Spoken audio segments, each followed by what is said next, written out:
मुंब्रातील Chandnagar Mughal park इमारतीमध्ये तळमजल्यावरती भंगाराच्या दुकानामध्ये स्फोट झालेला। आपण सध्या या भंगाराच्या दुकानाच्या परिसराच्या बाजूलाच आहोत आणि या स्फोट एवढा भयंकर होता, भीषण होता की त्यांनी पूर्ण मुंब्र्यातील चांदनगर परिसर पूर्ण हादरलेला आहे। बाजूचं मेडिकल शोरूम असेल, इतर दुकानं असतील, या आजूबाजूच्या गाड्या असतील, यांच्या काचा आणि बाल्कनीत असणाऱ्या इमारतीच्या काचा पूर्णतः फुटलेल्या आहेत। हा स्फोट एकंदरीत पाहता प्राथमिकदृष्ट्या या ठिकाणी गॅस लिकेज होऊन हा स्फोट झाला आहे का ह्याचा प्राथमिक अंदाज आता या ठिकाणी दर्शवला जातोय। मात्र सध्या हा स्फोट एवढा भयंकर होता, मोठा होता, त्यामुळे आजूबाजूच्या इमारतीच्या काचा ज्या आहेत ते तुटून पडलेल्या आहेत। या स्फोटामध्ये कशामुळे झाला याचा तपास जो आहे तो मुंब्रा पोलीस तसेच स्थानिक पोलीस मुंब्रा पोलीस करत आहेत। तसे आपत्कालीन अग्निशमन दल देखील या घटनास्थळी पोहोचलेले आहेत। सकाळी 6ची घटना आहेत आणि या ठिकाणी फॉरेन्सिक टीम देखील ठाण्याची पोहोचलेली आहे। याच अगोदर बॉम्ब स्क्वॉड पथक देखील या ठिकाणी दाखल झालं होतं आणि पूर्णतः या ठिकाणीचा नासधूस झालेला परिसर पाहू शकतो। गाडी असेल या 3 चाकी रिक्षा असेल तसेच आजूबाजूच्या इमारतीच्या काचा ज्या त्या तुटून पडलेल्या आहेत। या इमारतीच्या मुघल पार्क जी इमारत आहे या इमारतीच्या पाहू शकतो मेडिकलचं दुकान आहे आणि मेडिकलच्या दुकानाच्या वरती पूर्ण कौल जे आहे ते फुटलेले आहेत आणि हाच कौलाच्या बाजूचा परिसर देखील ही इमारत आहे। या इमारतीची देखील काचा ह्या फुटलेल्या आहेत। या मुघल पार्क इमारतीची ए विंग आहे आणि ही दुसरी बी विंग आहे आणि याच ठिकाणी आता पोलीस देखील तपास करत आहेत। त्यामुळे नक्की स्फोट कशामुळे झाला हे जाणून घेणारे स्थानिक रहिवासी देखील या ठिकाणी आहेत। या ठिकाणी स्थानिक रहिवाशांना देखील आपण विचारणार आहे स्फोट कशामुळे झाला, काय एकंदरीत अंदाज आहे आणि किती मोठ्यापर्यंत नुकसान या ठिकाणी झालेलं आहे। हाँ, ये सुबह 5:50 पे स्फोट हुआ। मेरा जिम है, उसके सीसीटीवी कैमरे में भी आया है। तो ये सुबह 5:50 पे हुआ और काफ़ी दूर तक इसकी आवाज़ आई है। अमृतनगर कितना यहाँ से 1.5 किलोमीटर है, वहाँ तक के लोग बोल रहे हैं कि वहाँ पे धमाके की आवाज़ आई है। इतना जोर का धमाका हुआ और आप ये गाड़ी देख ही रहे हो, ये गाड़ी यहाँ खड़ी थी। ये गाड़ी इतने ज़ोर से धमाका हो कि गाड़ी आके वो फर्स्ट फ्लोर से टकराई है और नीचे गिरी है वो। और यहाँ से कम 150 मीटर यहाँ और 150 मीटर वहाँ की बिल्डिंगों की कांचें फूटी हैं यहाँ पे। 150 मीटर अंतरावरती या ठिकाणी काचा फुटलेल्या आहेत। महापालिकेची टीम देखील या ठिकाणी आलेली आहेत। पोलीस प्रशासन देखील इकडे काम करत आहे। पाहू शकतो या ठिकाणी आजूबाजूचा परिसर जो आहे त्या ठिकाणी नागरिक राहणार आहेत, त्यांना देखील आपण विचारणार आहोत। याच ठिकाणी त्यांना काही मीटर अंतर जे आहे ते पोलिसांनी बॅरिकेडिंग केलेलं आहे। आप यहाँ पे रहते हो, किस तरह से नुकसान यहाँ पे हुआ है आपका? घर के कांच और कुछ नुकसान हुआ है आपको? नहीं, मैं तो घर पीछे है। अब सुबह में कुछ 5:55 को ये हुआ है ब्लास्ट। लाइट गई थी 5 मिनट के लिए, तो 5 जैसे लाइट है वैसे ही ये ब्लास्ट हुआ है। 5:55 को ये, और हम लोग बाहर आके देखे तो ये सब जो है पूरा टूटा हुआ था। इमारतीच्या परिसरातील लोकांना जे खाली करण्यात आलेलं आहेत आणि या ठिकाणी आता देखील महिला असतील या कुटुंब असेल या ठिकाणी आता त्यांना स्थलांतर करण्याचं काम चालू आहे। मात्र कुठं स्थलांतर करणार हे अद्याप देखील त्यांना देखील माहिती नाही। मात्र महापालिकेच्या वतीने या इमारत पूर्ण परिसर जो आहे तो खाली करण्यात आलेला आहे, रिकाम्या करण्यात आल्या खोल्या।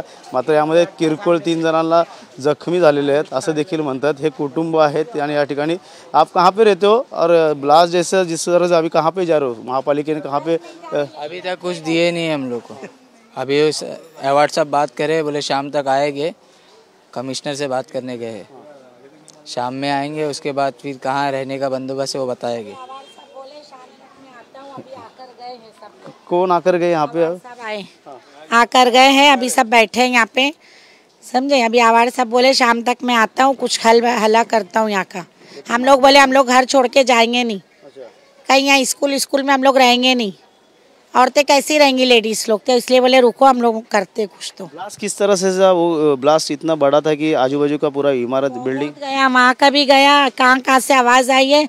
अब ब्लास्ट क्या हुआ, नुकसान तो बहुत ये हुआ कि इन लोग का पूरा फ्लोर वो हुआ है, समझे। और एक बच्चे की पूरी यहाँ की नस कट गई है और 2-3 जन को घाव हुआ है। क्या लगता है भंगार की दुकान थी उसका लीगल दुकान के ही वजह से हुआ है, उसको ही पकड़ना चाहिए। लीगल थी क्या अनलीगल थी? अंदर अब क्या रखा था, बाटला फटा है क्या? लीगल कहाँ से रहेंगी, वो तो अनलीगल ही रहेंगी ना, भंगार की दुकान भी।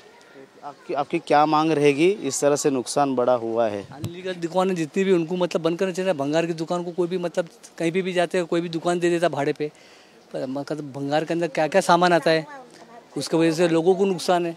तो लोगों के नुकसान से जान और माल से दोनों से बचना चाहिए ना। अब वो देखो अम्मार बिल्डिंग है, वहाँ तक मतलब उसकी कांच टूटी है, ये आप देख रहे कितना, ये मेरे ख्याल से 400 किलोमीटर दूर है, वहाँ तक का नुकसान हुआ है, कौसा तक का आवाज़ गई है। मतलब ये कैसा है कि दुकान वाले होनी चाहिए इस तरह से आपके ऊपर जिस तरह नुकसान हुआ है। कार्रवाई का, जो भी मतलब गलत चीज़ रखते हैं भंगार की दुकान में उनको पर कार्रवाई होना चाहिए। प्रशासन को देखना चाहिए कि मतलब भाई वो लोग भंगार के अंदर क्या सामान लाते, क्या रखते, क्या नहीं रखते। गैस लीकेज हुआ था और उसके बाद जो स्फोट हुआ था, क्या वो तो जांच का विषय, वो जो है जांच का विषय। अभी हम लोग हमारे जजमेंट से बोलेंगे वो कोई मतलब नहीं है। जब जांच कमेटी जांच करेंगे उसका तो मालूम पड़ेगा कि क्या चीज़ थी उसमें, क्या चीज़ नहीं थी। जी जी, नक्कीच या ठिकाणी पाहू शकता सर्व कुटुंब जे आहे ते या ठिकाणी आता बाहेर त्यांना काढण्यात आलेलं आहे महापालिकेच्या वतीने। आणि ही इमारत जी आहे त्या इमारतीमध्ये राहणाऱ्या लोकांचं अनेक नुकसान झालेलं आहे। त्यामुळे हे मुघल पार्क ए इमारत आहे आणि दुसरीकडे बाजूला लागून बी इमारत आहे। इमारत पूर्णतः या ठिकाणी सील करण्यात आलेली आहे, कोणालाही वरती जाऊन देत नाही आहे। इमारतीच्या काचा असतील, बाल्कनीच्या सर्व तुटून फुटून नुकसान मोठ्या प्रमाणात झालेलं आहे। त्यामुळे नक्कीच यावरती काय कारवाई करतील प्रशासन हे देखील पाहणं गरजेचं राहणार आहे। त्यामुळे आपण याच ठिकाणी आता ॲम्ब्युलन्स सेवा देखील ठेवण्यात आलेली आहे। त्याचबरोबर या ठिकाणी पोलीस बंदोबस्त देखील तगडा ठेवण्यात आलेला आहे।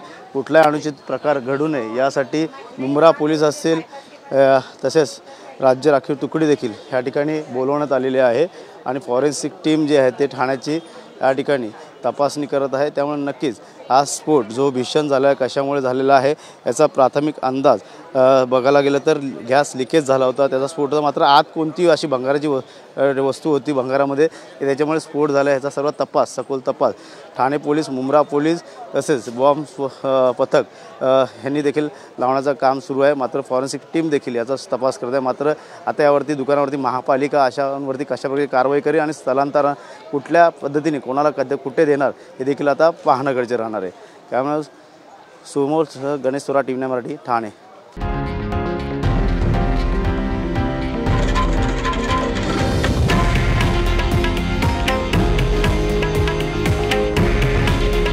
हे आहे देशातील नंबर 1 न्यूज नेटवर्क आणि आपण पाहत आहात TV9 मराठी। काळजी तुमची, हित महाराष्ट्राचं।